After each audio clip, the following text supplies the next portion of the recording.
I'm not the damn police. You're not the police. What are you, a cop?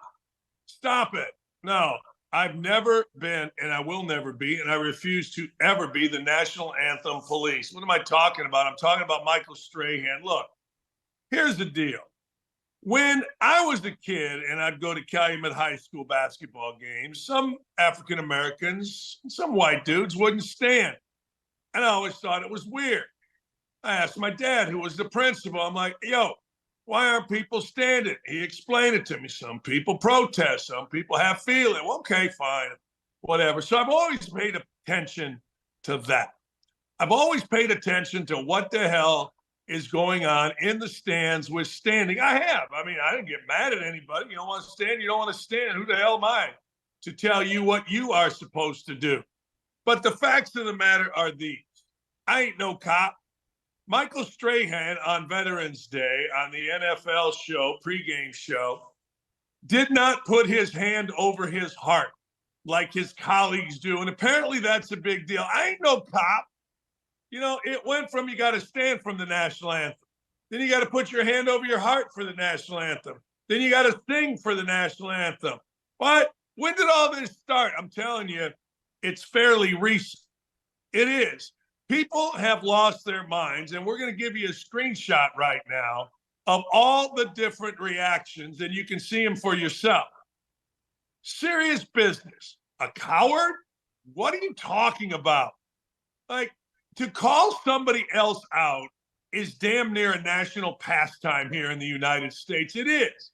It's like baseball, hot dogs, apple pie, and getting upset over something that really doesn't matter. When, I would ask you all, you national anthem cops, when did it become you absolutely had to put your hand over your heart and sing? You know, it literally went from, I remember being a kid or even being an adult, national anthem. Maybe I had my hands in my pockets. Maybe I looked around. And you can call me anything you want because I get it. We all get it. It's a damn national pastime. But to say all these things about Michael Strahan is absurd to me. Because of that, well, look at all the other guys. Yeah, I don't care what the other guys do. Maybe Michael Strahan's got a bad shoulder. Or maybe, just maybe, Michael Strahan didn't feel like putting his hand over his heart and singing. But damn, think about the stuff we are blessed to worry about in this country. No, seriously. You know, people over in the Middle East are worried about being bombed. I remember I brought a basketball player over from Serbia, and he's like looking around going, I go, what are you doing, Dusan? What do you think? He goes, I can't believe the streets. I go, what do you mean? He goes, I can't believe the streets. There's no holes. I go, what do you mean holes? No bombs. We worry. We make a national story, one across the entire country, out of a guy standing, showing respect, but not doing exactly what people want him to do. So I'm going to ask you, those of you that are mad because his company won't fire him. Now, I'm going to say that again. And I want you to listen very closely to what I'm just saying. Those of you that are mad because his company will not fire him. He's been a great employee. I mean, seemingly never been a problem. Shows up, works hard, is interesting, is fun, is funny, is informative. Does it on every show that he's on. I've never seen him not jake it, but because of one thing, you all want him ousted. Y'all are crazy. You know, it's biblical, really, if you think about it. Let he who is without sin cast the first stone. And maybe that's a little dramatic. Maybe that's a little unfair. But let me ask you another question. Don't you get a little bit of equity? And oh, by the way, let's say you don't. Whose freaking business is it of yours? Why is it your business to look around and go, all right, wait a second, hold the phone. He doesn't have his hand over his heart. He has his hand over his heart, but he's not singing. He's standing there not doing both. He's not singing and doesn't have his hand over his heart. He must be fired. What? Well, he disrespected veterans on Veterans Day. I will bet you because 99.9% of the veterans I know are sane, interesting, rational human beings. And I get it. You clowns that get so mad about these things, I get it. You immediately go into, well, he did it on Veterans Day. Ask a veteran if they really give a rat's ass. Ask anybody that has a lot going on in their life if they really give a rat's ass. You know, that term, get a life, has never been more prevalent than on this issue. Get a life. Somebody took a picture. Why are you taking a picture of people standing for the anthem? Well, because you pissed me off. Michael Strahan didn't sing. He didn't have his hand over his heart. Get a life. You people that are demanding that he be fired, get a life. Like, if you're really busy in life and you're doing a lot of things, guess what? You don't pay attention to this. You don't. I was busy as hell over the weekend. I didn't know that Stephen A. Smith had said what I said about him and McAfee, called him a liar. I didn't pay attention. Learned about it Sunday night. I'm like, that's pretty funny. I got a life. Now, 9 out of 10 days, I don't have a life. 9 out of 10 days, I'm just hanging out, right? Do a show in the afternoon, play a little pickleball. But when I do have a life, the last thing in the world I'm paying attention to is whether some guy is standing there with his hand over his freaking heart, singing the national anthem at an NFL game, and then taking a picture and then posting it and watching all the little witches and warlocks start bitching, whining, and moaning that he should be fired. He's horrible. He's a coward. What is it about doing this that makes me a coward as opposed to doing this? If you can't see, I just put my hand over my heart. You tell me. What is it? What is it? It's showing respect, man. He's standing there. He's staring. Now, we all are somewhat products of our past. In my past, and I don't even know when it started. You know, I don't know when the hand over the heart, singing the national anthem loudly so everybody knows you're singing, started at sporting events. The biggest fraud in college basketball is Calvin Sampson. Calvin Sampson cheated, got caught at Oklahoma. Calvin Sampson went to Indiana, cheated, got caught at Indiana. Cheating his brains out. I mean, bringing in the most vile people on a college campus. I mean, ridiculous. But boy, oh boy, did he pray so people knew it. Boy, oh boy, was he the first guy standing in line, and he made damn sure and actually rehearsed where his team stood and how they stood for the national anthem. Didn't have anything to do with patriotism. Had all to do with bullshit. Had all to do with being a front man. And he would stand there, and I would laugh my ass off. See, being a patriot is playing by the rules of your corporation. Being a patriot, if you're going to be a coach, is setting an example on and off the court. Sampson's the worst example of a coach ever. But boy, oh boy, did we pray as a team. Boy, oh boy, did we pray as coaches. Oh, we stood in our little circle and held hands as coaches, and we prayed, and I laughed looking around. I said, these dumbasses, man, they're praying not to get caught. So maybe I'm jaded. Maybe I have a weird sense of what's right and what's wrong. I don't know. Maybe I think that all those people that haven't been now in the military, that put their hand over their heart and make sure everybody in America knows that they're singing are frauds. Maybe that's just me. Maybe that's the area I was grown up with. Maybe that's how I look at the world. And it's not a great way to look at the world, but maybe I'm not wrong either. My experience was Coach Knight would do that. And he was very patriotic. Calvin Sampson, not even close. Me, I got to tell you, pretty patriotic guy, but it was never about making sure everybody saw my hand over my heart and singing the national anthem.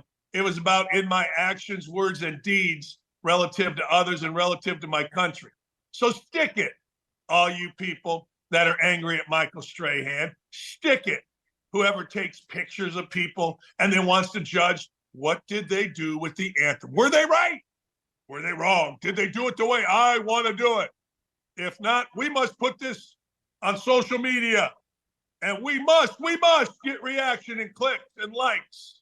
And we must hope it goes viral because, frankly, the people doing it don't have a life. Get a freaking life and celebrate the fact that you live in a country that we actually talk about this stupid shit. Here's a shocker for you. You want a shocker? I'll give you a shocker. Here's a shocker. MSNBC, CNN's viewership is way down. Really? I'm stunned by that. You mean to tell me that people don't listen to maniacs that are so incredibly one-sided and turn other ways? And you're not going to believe this, but people actually turn away from racism. I'm going to give you a little piece of racism. Joy Reid. Anytime we have Joy Reid, she gets to freaking out. I'm just going to show you this before I get the numbers. And then you might be surprised. Well, you might be shocked how the numbers aren't even worse. I mean, here's Joy Reid just freaking the hell out. Hey, I just want to give some free advice to the white progressives, particularly white progressive women who may be thinking about marching against the Trump victory, maybe putting back on the P-word hats and doing that thing. I would just say probably don't send any of those invites to any black women you know. I'm just going to tell you right now, they're not coming. I'm pretty sure black women have resigned from the Save America Coalition, Save Democracy Coalition, and definitely the Save the Democratic Party Coalition. I think that's probably not happening. I would just keep those invites maybe among your own friends because I don't think they're coming. But yeah, I think black women are now on the Save Black Women, Prioritize Black Men, and prioritize black communities, black businesses, and that. And, you know, the black spaces, but Save America, Save the Democratic Party. Yeah, I don't think that's happening. God bless America. Now, that's something you should be bitching about, not what Joy Reid says, the way she looks, and the fact that she's on TV. Are you kidding me? My God, what an absolute horrible human being. And I got to tell you, a little bit out of touch. I mean, African Americans love Donald Trump. African Americans support Donald Trump. African Americans support a Republican white candidate like no other in the history of our country. The question isn't what Joy Reid just posed. Like, well, that's not really a question. It's Joy Reid saying, here's what black women and black men are going to do. She doesn't know what black men and black women are going to do. Are you kidding me? She doesn't know her ass from third base. Better question is why? I always go to why. Why did African American Latinos, why did those folks, men and women, support Donald Trump? You got to ask that question. Why? I'll tell you why. Because in my lifetime, I've never met a group, if we're going to group people, which is what Joy Reid is doing, that can be more honest, more brutally honest, and smarter than African American men and women. No, I'm going to tell you, they cut through bullshit like no other. They get right to it. In fact, I'm called a CWB, a cool white boy, my whole life, basically, because I do the same thing. True story. Yeah, see, African-American men and women are smarter than what Joy Reid wants them to be. Joy Reid wants to place them in a box. Black-owned businesses, black spaces, black this, black that. The African-American men and women that I know don't fall for that bullshit. They just don't.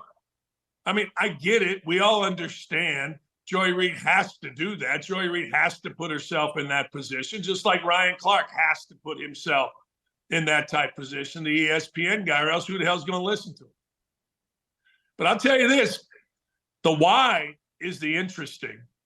Why African-American men? But Joy Reid's too stupid to ask that. She's not a stupid woman. She's a very smart woman, very savvy woman.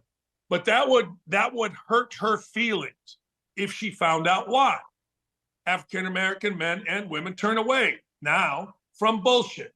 Kids at a younger age, racism at an all-time low among younger people. Sure, you're going to see a video on X of problems, but if you talk to your sons and your daughters and your granddaughters and your grandsons, you're going to see that I'm absolutely true. They don't see color like us older folks, like Joy Reid does. They don't. They're taught color, certainly in schools, and that may be going away. But the fact of the matter is this: African-American men and women moved away from the Democratic Party in droves. So did Latinos. Here's some evidence of it. Since Donald Trump got elected, and maybe this is going to happen no matter what, because Donald Trump is the golden goose for all things media and content. But since Donald Trump was elected, MSNBC, 596,000 viewers, CNN, 419,000 viewers. Now, MSNBC is down a quarter, down 23%. CNN is down 40%. It's a lot. You know what that is? That's real money. That's real money from real advertisers out of the pocket. And again, I'm just saying you got to ask why. CNN is the most interesting. CNN, when it first started, that was a go-to for everybody. Hell, I'd turn that on at night. And then I found Megyn Kelly. Thank God for Megyn Kelly. Megyn Kelly, honest to God, saved me. I started flipping over. I did. Not Bill Maher, the other guy, the other Bill, who was on Fox News. I started watching them. Next thing you know, I was falling asleep to them. Yeah. Look, here's the deal. CNN had a monopoly, but they got too dumb, too political, and they stopped asking why. They started demanding and putting things down our throat. It's bad business. And if you're listening to Joy Reid, God bless you and God bless America. It's really funny. Yesterday, I was watching Monday Night Football Countdown. I never turned it on, but there they were, two white dudes, Jason Kelce and Drew Brees, two black dudes. One of them was Ryan Clark, and the other one was DeMarcus Ware. And they were talking about comments about Micah Parsons. Micah Parsons had basically said, I don't care about my coach, Mike McCarthy. I care about the players like Zach Martin when it comes to the problems of the Cowboys. His point was coaches will come and go, but the players that have been here, well, those are the ones I'm concerned about not getting a ring. Now, I'm going to show you two reactions, but before I get to that, man, oh man, was Drew Brees and Jason Kelce uncomfortable because they both know that Micah Parsons is a pain in the ass. They both know that Micah Parsons absolutely stepped all over his coach intentionally in support of players. But DeMarcus Ware is the big daddy on that show. He's the big kahuna or whatever they call him. And he was rambling about, well, Parsons really didn't do this, blah, blah, blah. And I'm reading the body language on the set.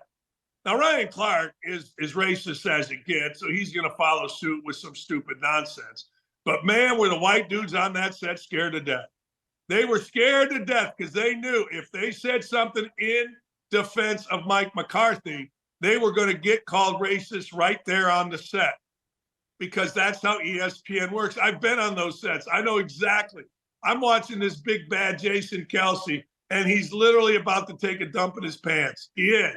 And Drew Brees, who famously backed off during the whole BLM thing and became a flaming coward, but he wasn't going to do it either. It was really funny. But I'll tell you two guys that weren't afraid to do it.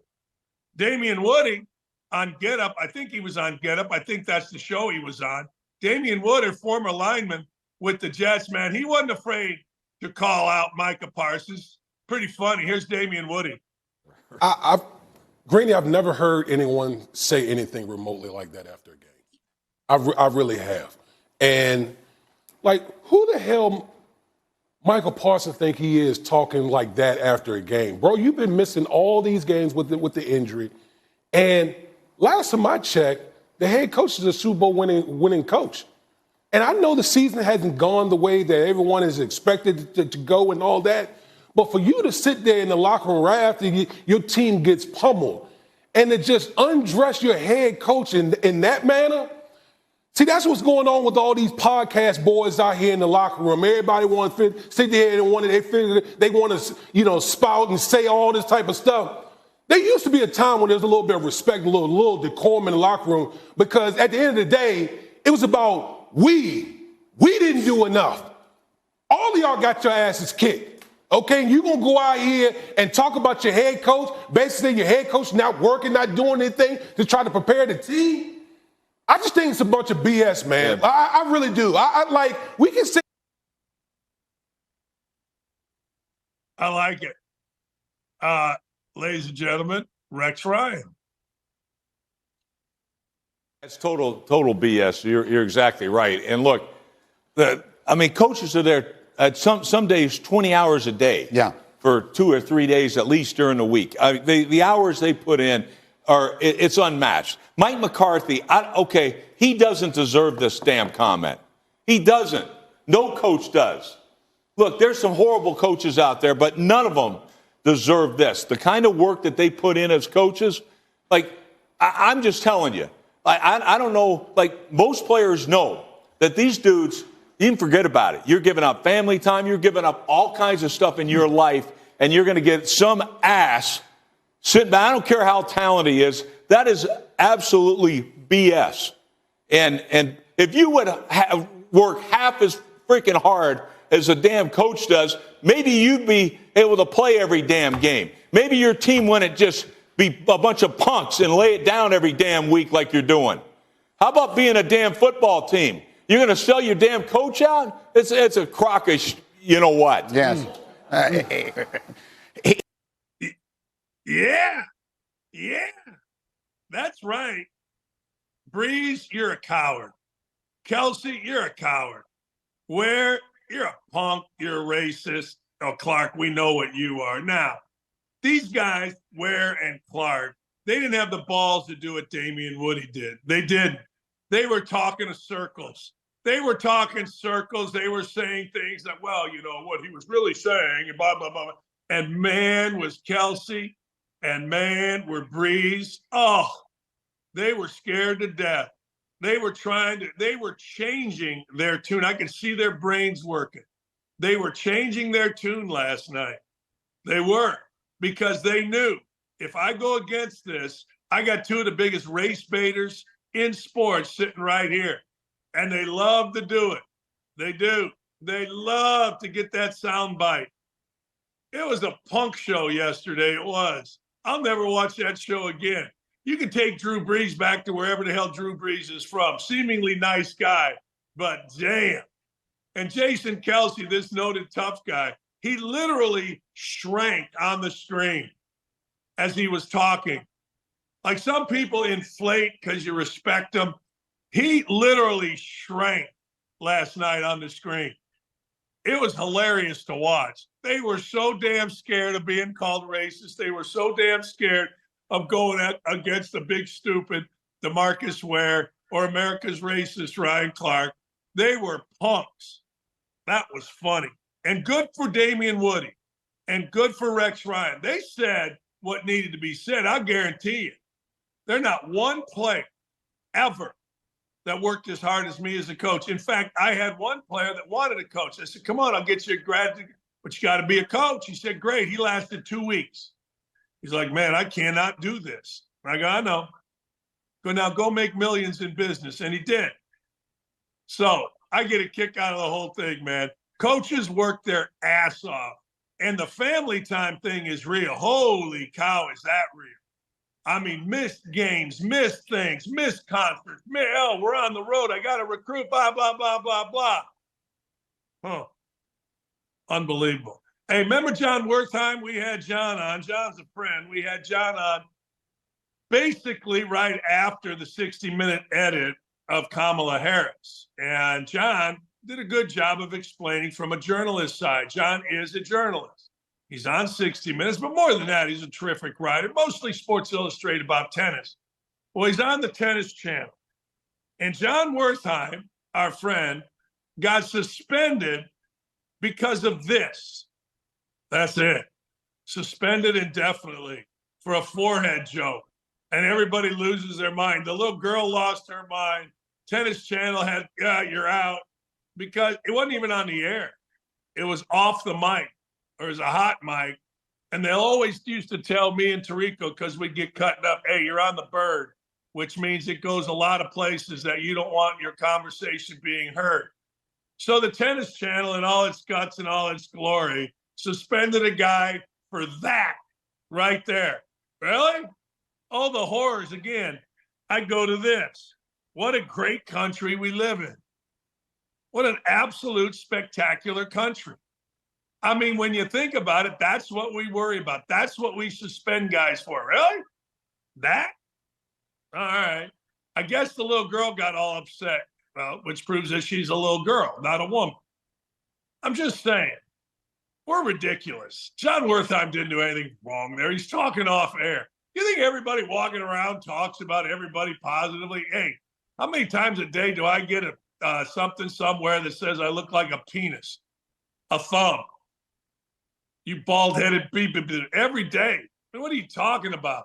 What are you, insane? Nah, it's crazy.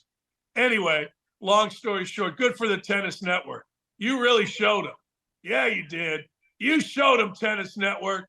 By the way, where the hell do you get the Tennis Network? I don't know. But I know this. Woke ain't dead yet. You got to watch everything you say. And as my brother told me, hey, Dan, just go through life assuming everything is going to be recorded and you're always on tape. Well, if I am, I got to tell you, he has some great video from the other night. You know what I'm saying? Woo! Doggy. All right. Next story, Jerry Jones. Jerry Jones and his own player, CeeDee Lamb, are scrapping. Yeah, they are. They're scrapping. Put up your Duke, CD. I'm pissed. All right. What about a curtain? Now, this is actually a bigger deal than you might think. There is a glare that CeeDee Lamb, and you're going to see it here, said cost him the opportunity to catch a touchdown pass. And you're going, come on. Well, this is actually a bigger issue than what you might think. This issue happens in basketball a lot. Because at Bowling Green, we had these lights. We had to paint the windows black because there was a glare. You know, everybody talks about the cathedral of basketball, which is actually a dump, Hinkle Fieldhouse here at Butler University. It is a dump. Well, they got to paint and put up curtains because the light comes in on afternoon games. At Lucas Oil, our place, it's a bad look on TV, really, during afternoon 1 o'clock games when the sun's out because of the glare on the field. So what CeeDee Lamb is saying is real. Jerry Jones, though, he ain't having it. He's like, yeah, we ain't doing it. What are you talking about? What do you need me to do? Get another building?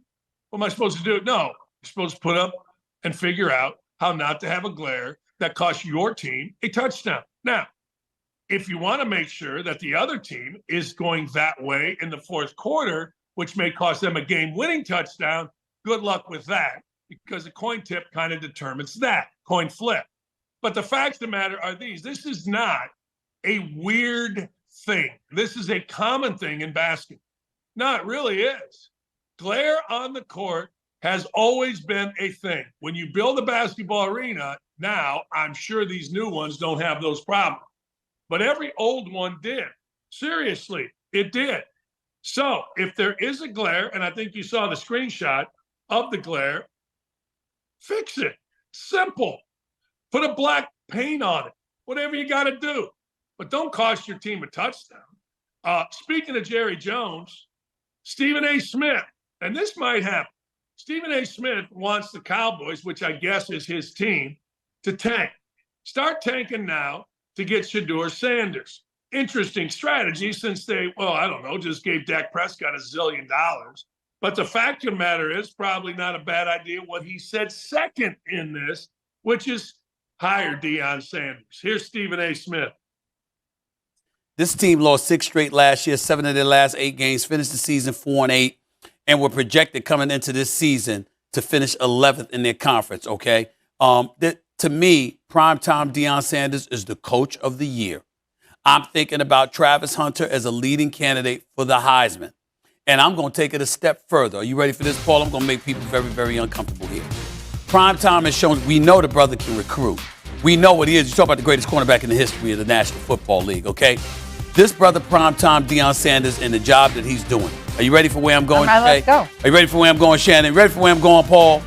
Where you gonna put him at? Where you putting him at? I believe that the Dallas Cowboys should tank the rest of the season, get the #1 overall pick, so you can draft Shedeur Sanders, and by the way, hire primetime Deion Sanders as your head coach for the Dallas Cowboys.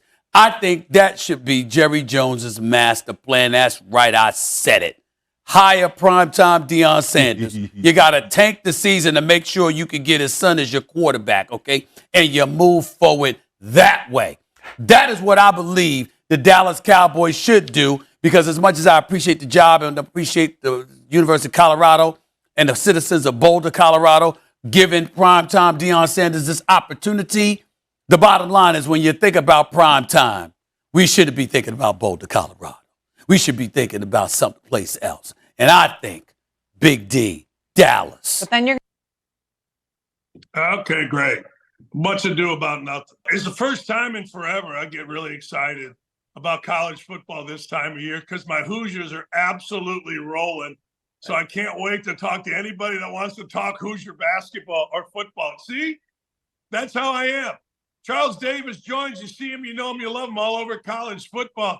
Charles, I got to talk about the Hoosiers first. Where do you have them? What are you seeing? Hey, Coach, you're seeing a really good football team. And what you're seeing is, and you know how it works. If you haven't been on the scene and you're not a traditional power, it takes a long time for people to fully accept you as an equal. Yeah. So they were clearly better than Michigan going into the game last week. And all you heard was, ooh, here comes Michigan. This is that game, because they just don't have that quote unquote pedigree that goes with it. I'll tell you, Coach, I used to work for Big Ten Network, and we went in for an Indiana-Illinois football game. I believe it was the year Illinois actually went to the Rose Bowl. Okay. So they were good. Indiana was pretty good at the time. We're in the middle of the third quarter. Rashad Mendenhall is running the ball for Illinois. And I look up and I see people exiting the stadium. Okay. Yes. And Coach, you know how you're in the press area, right? And you're in the booth. You can see through all the way to Assembly Hall. I see people exiting and this wave of people walking to Assembly Hall. And I get done, we get to a break, and I went, what the? And somebody, an Indiana staffer, said, oh, we got our red and white game today. It was your red and white basketball scrimmage. And everyone left the football game in the third quarter. Really good game. I think Illinois ended up winning by a touchdown, maybe. Going to see the Hoops team. I think this year, they might stay for the football game. You know, when Signetti got there, I was there 17 years, Charles. 17 years, 16 first time, won the second. I stayed for one football game. 1987, they beat Michigan in the rain. My mom, my dad, I was coaching then, and I'm like, I ain't leaving if this is good. Signetti put out to the students, look, don't leave at halftime. And he doesn't have to do that. When you look at the landscape, I had that same PTSD, I call it, about Michigan. Like, oh, man, until the buzzer. You've been there. How good are they? You've seen way more teams than I have. You've studied them. How good are they? They got to play Ohio State. Any shot there? Yeah, they got a shot. There's no question about it. This is one of those seasons where it's all come together for them, and they're talented. This isn't just simply, wow, they've caught a break here. Wow, they didn't play them there. Wow, the quarterback is really talented. Rourke has a great bloodline. Older brother has been a CFL All-Star, back up in the NFL. Here he is now doing his thing. Signetti with the winning program at JMU, bringing some of that with him as well as players. And what you're seeing, Coach, and you know it for all those years, and we're really seeing it in basketball. The non-traditional schools have great players.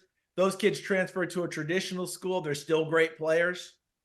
It used to be non-traditional, great player, maybe an okay player to traditional. We're going from the non-traditional, going to the non-traditional to get a starter, to get a star. I'm a Tennessee guy. Dalton Knecht, Northern Colorado. That's right. SEC Player of the Year. Coach, back in our time, that didn't happen. No. That was not even part of the – if you had gone to Coach Knight and said, hey, I got this kid from Northern Colorado I want to bring in. Coach, I'm telling you, he's going to be our best player. You would have been fired for the 1,000th time. Yes. Yes. Yes. Right? But now that's how it is. It's the same in football. Okay? I don't know if you watched any of the game last night. There's a kid named Jared Verse who played for Los Angeles Rams, defensive lineman, first-round pick. Florida State, it says on his bio, started his career at the University of Albany. I know. So you see what I'm talking about. This is what you're getting now. These kids can play and have something to prove. And if you hit it right in NIL and you hit it right with the quarterback, and Coach Cignetti has done that, it all culminates. And now their confidence is at a level that you can't tell them they can't play with anyone. So wherever these college football rankings are going to come out on Tuesday, they should be top 4, top 5, I would guess. It's a legit top 4, top 5. Because I've asked the question of my broadcasting brethren. Each time you've won, I've said, hey, you just had Indiana. How good are they? That's right. And it's gotten more and more conviction as the season has gone on. No, they're really legitimately good. This is not just, wow, what a magical season. It is, but they're legitimately good. I thank you for that, because we all have like, when is it going to fall out? When does the bubble burst? But I'm like, I don't think that bad boy burst. Not with this one. No. Coach, you got Ohio State and Purdue. Yep. Okay, as we sit here now, you hate to do it because I know as a coach, you're going to feel like you're in the dentist chair when I say this, right? Yeah. Coaches don't buy this at all. Yeah. You should absolutely whack Purdue, all right? Like, that's just that's not happening right now, okay? The Ohio State game is everything in terms of really cementing it nationally, because most people kind of are like, wow, if they come out of it and they only lose by a touchdown, that tells me something. Indiana's going into it. No. If Ohio State only loses by a touchdown, that's why I think we got a heck of a game on our hands. I'm really looking forward to it. Remember, all pressure's on Ohio State. That's they right. already have a loss. Indiana does not. Do you I know I want to get into the NFL, but I do want to ask you covered college for a long time. Yeah. Do you like, now that we're in the middle towards the end of the first year of the 12-team playoff, do you like all the conversation? Is this better, worse? Where are you at with it? Coach, I was raised by a number of different people in college athletics. One significant one is Roy Kramer, former commissioner of the SEC.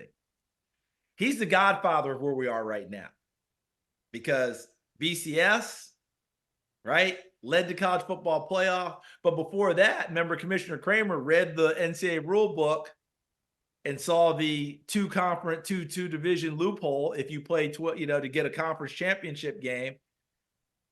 Created all that with the SEC, and I won't bore people, but that's where it all started.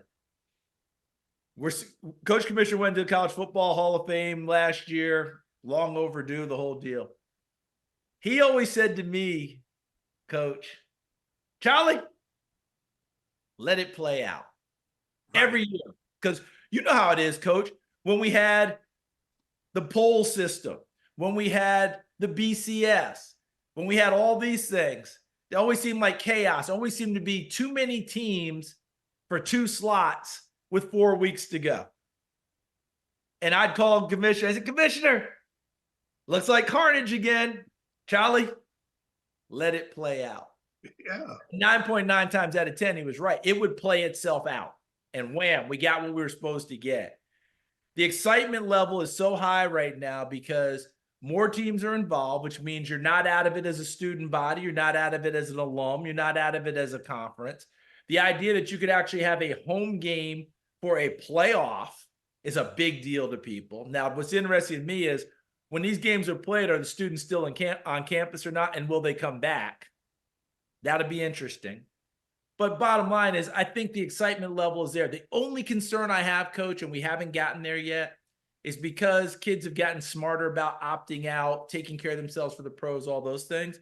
My only concern is if you get down to this last week of the season and you have 2 teams playing a significant game, but they're both in, do now we get kids getting rested? Like Ohio State, Michigan. And all of a sudden you find out neither one's going to play their starting quarterback. I didn't think. Because they're both in. Now, that's not this year. We know that. Michigan's not in. I'm just saying a traditional game like that, an Alabama-Auburn or whatever at the end of the season, if all of a sudden that game means everything, but this one team's like, yeah, but I'm locked in. I don't need this. That's what you get in the NFL. If we start getting that in college, Well, yeah. we could. We're not there yet, but we could. I just hope that we don't see it anytime soon. Boy, I didn't even think about that. That is a great point. We did that here in 2009. People still complain about it. Undefeated season. Curtis Painter came in. Peyton Manning went out, and the whole place lost its damn mind to start the second half. That is a great point. I hope it doesn't happen. I got to ask you about the NFL. We were talking about this on my afternoon show, and Indianapolis is among them. It seems like between what's going on with the Bears, we got a whole weird quarterback ridiculous thing here. I don't understand it, but that, hey, look, the Jaguars seem to be a mess. My point is the Cowboys look like they're ready to implode. Yeah. More than ever, I'm not talking necessarily only on the field. I'm talking about in all areas. It feels like we got some NFL teams at this time of year that are absolute messes. Coach, I'll just put it to you this way. Let's keep with the ones that you just cited, because there's a commonality that runs through them in my mind. And it's, you thought you had your quarterback. And the quarterback position, I'll put it this way. The game of football has never been as quarterback-centric as it is right now. And, Coach, if you listened to me last year, if you listened to me 2 years ago, if you listened to me 5 years ago, you could pull the exact same tape I just said. It's never been as quarterback-centric. Everything runs through the quarterback. The idea that you can play around your quarterback and be a champion is a lot tougher proposition than it used to be. Okay, it used to be you get a good hard-nosed kid. He was a good leader. And if he couldn't do the things we needed, we had other things that we could do, play good defense, run the ball better, and still have a chance to be a championship team. I don't know that you can do that now. The way the game's played, if your guy can't make plays, you got hard lifting. So back to what you were talking about. Dak Prescott's out for the season in Dallas. Trevor Lawrence has struggled in Jacksonville, and they haven't played well. Chicago, Caleb Williams was rolling. And when they were in London, they looked like the deal. Since then, it's gone down the tubes. They just fired the offensive coordinator. He's a mess, took 9 sacks last week, right? And Indianapolis. You draft Anthony Richardson number 4. You say you're going to have to play him so he gets the experience. And then you get into a point where he taps out of a ball game and your team doesn't like that. Coach, you know players. You did what? That opened up the door, and they saw the Flacco magic the year before in Cleveland. And they brought him in because the team, look, Ryan, who's the center? Ryan Kelly, your center. He went to the presser and said it. I told Anthony, but that's not how we do it. That's not our standard. He told the world the team wasn't happy, which meant the door was open. But guess what? You've lost the game since then.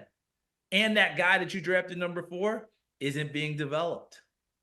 So, Coach, when you put your teams together, there was a way that you wanted to do it, and you knew what your plan was, and you may adapt and improvise along the way, but you had a focus and you were going to execute it. What I'm sensing is with a number of these organizations, their focus and their execution have gone, we said we're going to do this, now we're doing this. We said we're going to do this, now we're doing this. We said we're going to do this, now we're doing this. And you don't prosper that way. Yeah, it's different if the quarterback gets hurt. I mean, there's nothing, you got to have a back. He gets hurt. Yeah, it gets hurt. But when you make a move, see, because when you move Richardson out for Flacco, that's a big move. That means it has to pay off with Flacco, and guess what? You're 0-2. Yeah. Okay? And you did it for the right reasons. Like, I'm not against what they did, but it has to pay off. Now you're in a position where behind closed doors, do we have to ride this one all the way out because we made the big move?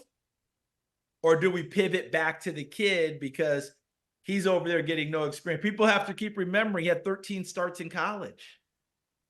That's not how you get ready for the NFL. The experienced kids coming out of college still have better stroke in the NFL than the inexperienced coming out of college. I don't care how talented you are. Brock Purdy is now our newest poster child with 46 starts in college. And guess what? It has paid off in the NFL. 13 starts for Anthony Richardson, and he's a 50% thrower. Yeah. What? I'm going to go back to Caleb Williams. You mentioned it. He was rolling. You know what? It was only a couple weeks ago. What do you think happened? Bears are my team growing up. If they win, they lost on Sunday because they stunk until 85. What happened here? A couple of things, Coach. We had them, my crew, my teammates, Ian Eagle, Evan Washburn, myself, and our crew. We had them in Arizona 2 weeks ago, and they were coming off of the Washington debacle, the finish of the Washington game, which they should have won. Game they should have won, even though they didn't play well. They actually didn't play well the entire game, found a way to actually win it, and then spit it back to them, right? So here they come to Arizona with questions to answer. What are you going to do? So on and so forth. And it just went, and it hasn't gotten off the deck since. I know they fired the offensive coordinator today. There's an what's the old expression, Coach? Hire to fire, change, hire to fire, change to inspire. It's kind of where they are, because he needs a quarterback guru, and Kerry Joseph, the quarterback's coach, has got to be at his side at full time, and I think Kerry will be. But Kerry didn't get the offensive coordinator designate. I think gave it to Thomas Brown, the running backs coach. All that being said, both of your tackles are hurt. Braxton Jones is hurt. Darnell Wright is hurt. They have to mix and match with things. He took 9 sacks this week. Some of them were on him because as a rookie quarterback, if things aren't going right, Coach, tell me it's not the same in hoops. That kid who shoots it and loses his confidence, all of a sudden, it's a ball fake instead of the shot. With Caleb Williams right now, instead of there it is, it's open, it's I got to see it open, sack. So right now they've got to get through all of that. And Matt Eberflus, head coach, he made his big move. He fired his offense coordinator. They got to get right in the defense, which is their staple, is going to have to carry them like crazy. But they're struggling because you saw what happened in Washington with one of your starting corners. So it's a lot of things going on. I wish them luck because I thought they were really rising. That game against Jacksonville in London, I said, they got something going right now. This is going. It's hard to believe that was just 3-4 weeks ago, Coach. Last thing before I let you go, this is the coach in me. Our players, I saw Parsons he basically, threw his coach under. You mentioned the player with the Bears, the cornerback waving. He walks off the field the next week. We got players in Chicago. Hey, I'm not going there when asked to say something about the coach. Are players, and Jerry Jones maybe in particular, are players no longer worried about consequences for speaking out about the actual people in the locker room, and particularly the coach? Coach, I think they still are, but I think each situation begs a different response. And I'm going to go through them quickly here. Parsons, I don't believe, was really after Mike McCarthy. I think he was more protecting his own guys, and Mike McCarthy caught a stray. Because he was really talking about what we put into it as players, what we have to do as players. He is a coach. If this goes wrong, he typically can get another job. We, on the other hand, it might be a little more difficult. I think that's what happened. And when you're where they are right now, as opposed to 8-2, it becomes cause celebrate. Now, for others, some of them feel like the consequences aren't there, Coach, because I'll just use the NFL as an example. Some of them are going to be bigger than the coach, as you well know, right? They're more entrenched. They are the ones who we have to make sure are taken care of, maybe more than the head coach if the head coach isn't Bill Belichick, right? If the head coach doesn't have all those skins on the wall, it becomes a little more difficult. But guys are more empowered than ever to speak. I'll put it to you this way, Coach. When we were young and you were playing a big high school game, if you were on that yellow school bus for an hour, that was a heck of a road trip, right? Now they're playing tournaments all over the country. In high school football, if you turn on a Friday night game and watch on TV, by the way, it's on TV. Right. One team flew from one part of the country to the other to play the game. the kids, because of the social media, they meet each other. Like, think back, Coach, when you heard about a great player across the country in high school. He was mythical, right? Because you didn't see video, you didn't know him. These kids all actually know each other. They're at the same camps. They DM each other. They talk to each other all the time. And the bright lights have hit them since they were 12.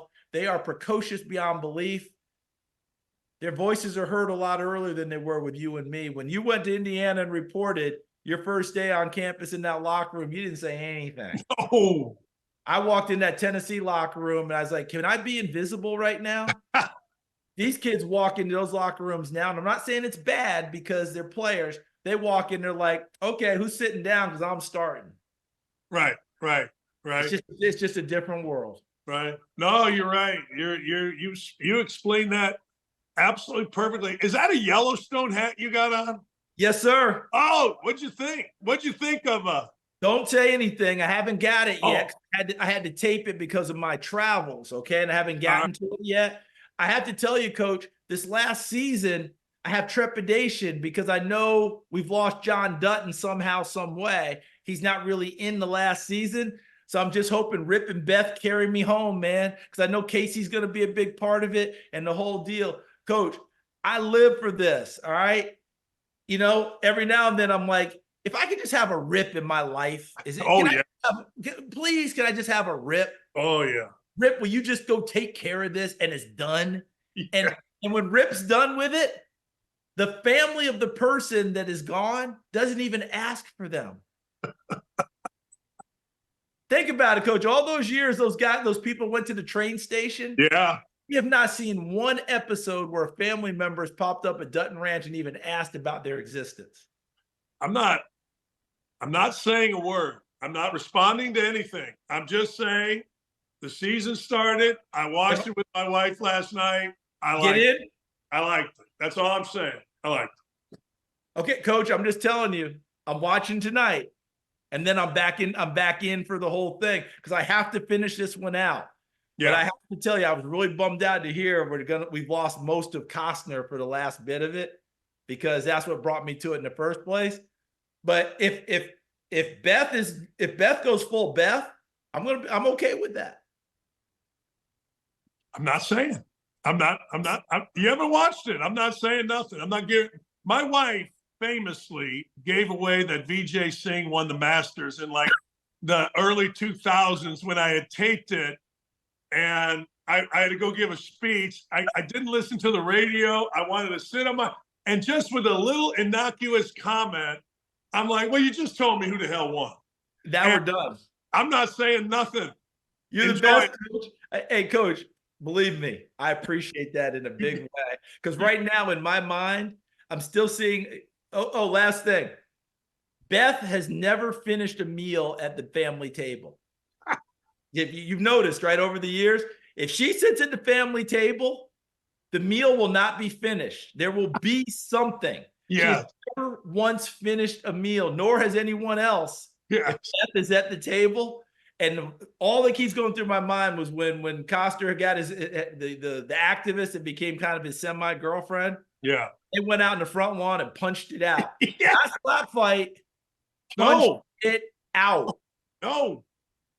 I mean, wow. My wife said last night about Beth, don't they have a brush or a comb in that place? Can't she like run one through her hair once in a while? Just, I'm letting you go. Thank you, Charles. You'll Thank enjoy you, Coach. I can say. Thank you, my friend.